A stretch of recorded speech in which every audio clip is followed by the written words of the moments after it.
Hello, good afternoon guys. Welcome to MK Convenience Brokerage. My name is Mohammed. In this video, I'm going to go over the Nadra National Database and Registration Authority for the online application fingerprint form guidelines. So this is just going to be the guidelines that I'm going to be going over. This will not be the actual Nadra. So the guidelines will teach you about exactly what you need to do in order to get fingerprinted.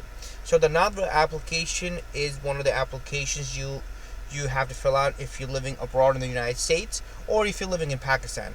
The purpose of this is basically kind of like a visa on a card.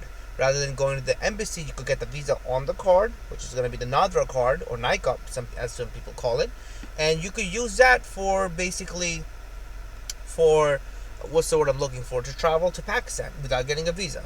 So basically that is your visa. But before we do that, you have to fill out the application and you have to get fingerprinted for yourself. There are some fingerprinting rules that you have to follow, and keep that in mind. Whenever you submit the fingerprinting, write in clear black letters. No other color, no black, no blue, no green, no red. Black only. And handwriting should always be clear. Whenever you do a fingerprint, make sure your thumb is always straightforward, not tilted to the left, not tilted to the right. You always have to be straightforward. If you do, they can reject your application, or they could delay the process longer than you already have to. Do not roll the fingers for taking fingerprints. It's just basically taking your thumb, dab it into an ink, and just pressing on the paper and removing it. That's it. You're not rolling it. Rolling it is not acceptable. You do that, it's gonna mess up everything. Do not use highlighters on fingerprint form. Do not enter data or labels within leave blank areas.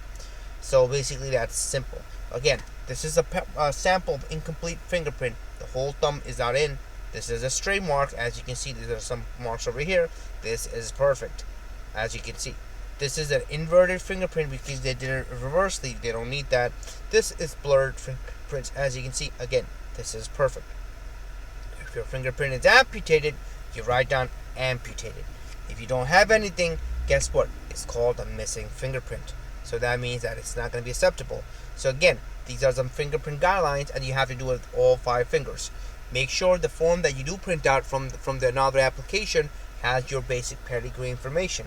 The fingerprint form will tell you on the top hand on the paperwork is going to say your parents' information, your information, the witness's information. Everything has to match, because you're going to scan that into a scanner, and after you get fingerprinted, you scan it in the scanner and you have to send it to them. So keep that in mind. So basically, that's the guidelines of the fingerprint form. Again, if you're missing a finger, it's going to say amputated. If you make sure the thumbs are, all your 5 fingers are going to be bottom, facing forward in the same direction as the paper as you're reading, not inverted, not tilted to the left or right. Simple, and then they'll accept it. With that being said, that's about it. I just wanted to share with you guys the fingerprint guidelines. For some people that do get confused, I just wanted to clarify that part. If you do guys have any other questions, comment, concern, please comment, like, subscribe. I'll try my best to help you out as much as possible to clarify any confusion you guys have. Thank you again guys for watching this video. Hopefully you guys enjoyed it.